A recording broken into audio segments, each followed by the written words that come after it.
My name is Kyle, and welcome movie lovers to another episode of Frame by Frame, a series dedicated to the craft of filmmaking. Today we're going to talk about cinematic heroes. I'm Luke Skywalker, I'm here to rescue you. American heroes. Heroes like Captain America. He's the quintessential red, white, and blue badass. But what exactly is an American film hero?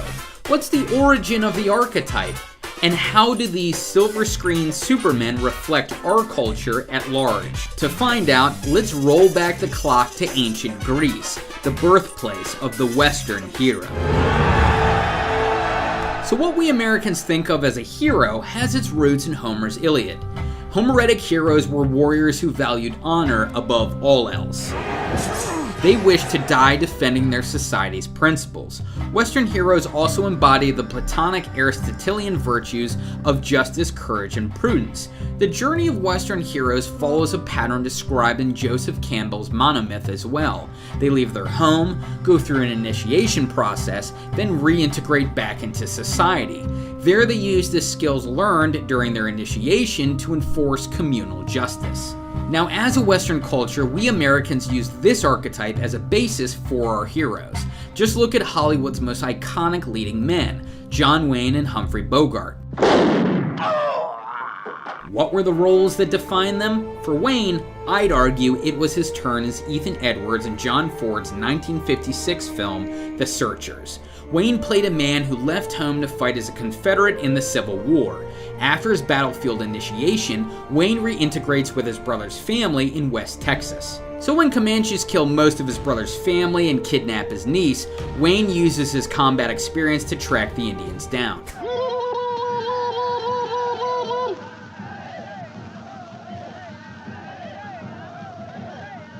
A series of events that fit Campbell's monomythic cycle. Furthermore, Wayne's character is a warrior, one who's willing to sacrifice his own prejudice to do the right thing, saving his niece instead of killing her for embracing the Comanche way of life. Let's go home, Debbie.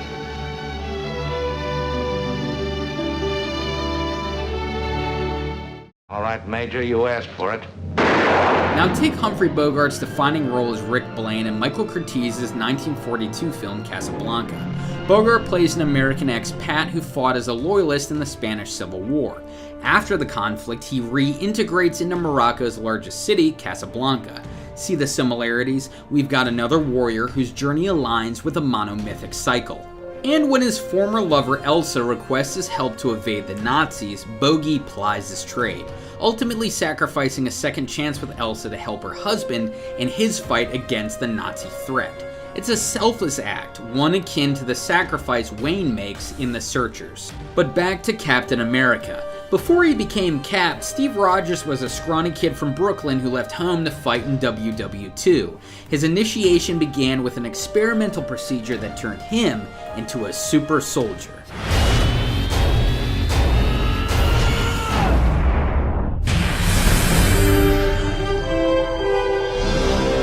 An initiation that came to an end in 1945 when Cap was hurled from an exploding plane into the freezing waters of the North Atlantic.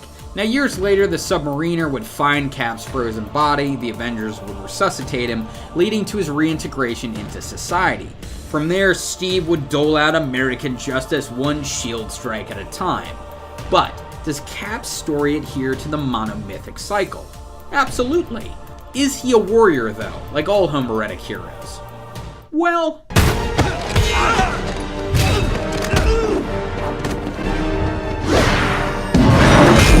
yeah, I'd say so, but does he exemplify all three of the Platonic Aristotelian virtues? Well, let's start with courage. You win wars with guts. Grenade!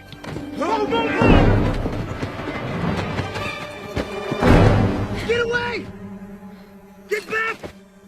Clearly, Steve's got guts, so check on courage. But is he a just man, one who sees violence as a last but necessary recourse against oppression?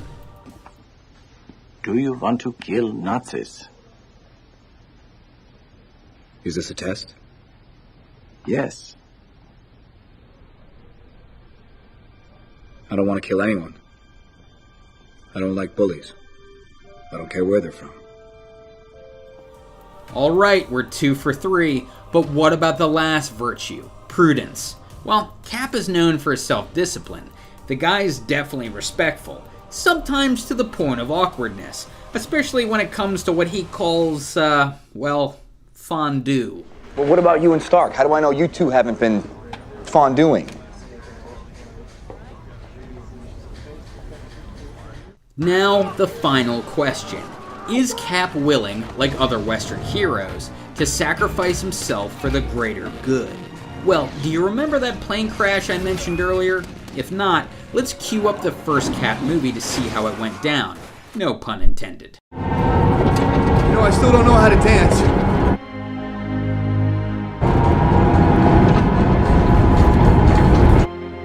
I'll show you how. Just be there. We'll have the band play something slow. I'd hate to step on your... Steve? Unquestionable proof that Steve is willing to sacrifice himself for the cause. Now, as we've seen with Cap, Ethan, and Rick, American heroes follow the Western archetype. But what makes American heroes different from any other? That's what's got to be in it. What? The Capitol Dome. On paper? I want to make that come to life for every boy in this land. Yes, and all light it up like that, too. Well, like any society's champions, American heroes are used to promote our cultural values, or to represent political attitudes of their time.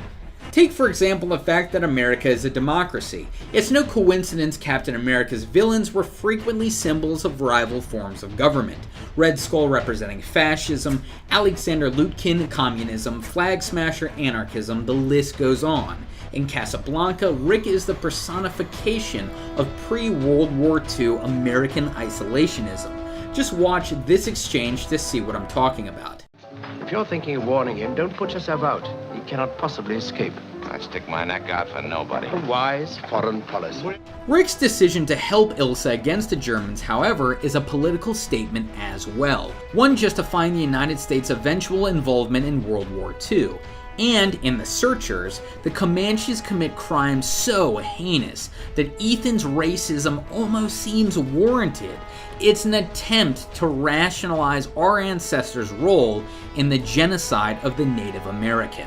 Also bear in mind that each of these men is literally willing to die for their communities, which is no accident considering every society needs citizens who value its well-being more than their own. To sum up, Cap and other American heroes have their foundation in Western mythology. Who they are, however, is reflective of the American values of their time. So we should embrace characters like Steve Rogers, because in the end, regardless of their faults, they'll always be our heroes.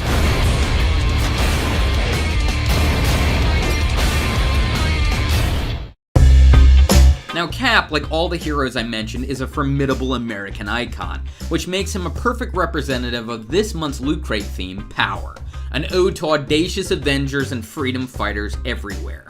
But while Cap's off saving the day, let's talk about the savings you could have with Loot Crate, a monthly subscription service that delivers a crate like this one to your door every month. Inside is a variety of licensed gear, merchandise, you name it. A $40 value for less than $20 a month. All you need to do is sign up by the May 19th cutoff at 9 p.m. Pacific to get your loot. So, if you'd like to join, follow the URL on screen and enter the code FRAME to save 10% on your subscription. This time, the path to power is just a click away. Thanks for watching, ladies and gentlemen, and make sure to subscribe to this channel, Film Theory, for more fantastic film-related content. If you'd like to check out more Frame by Frame, click the frame to the left to watch an episode on how Marvel demonstrates character through action. Or click the frame to the right to check out a Film Theory episode on Ant-Man. And until next time, my name is Kyle, and this has been Frame by Frame.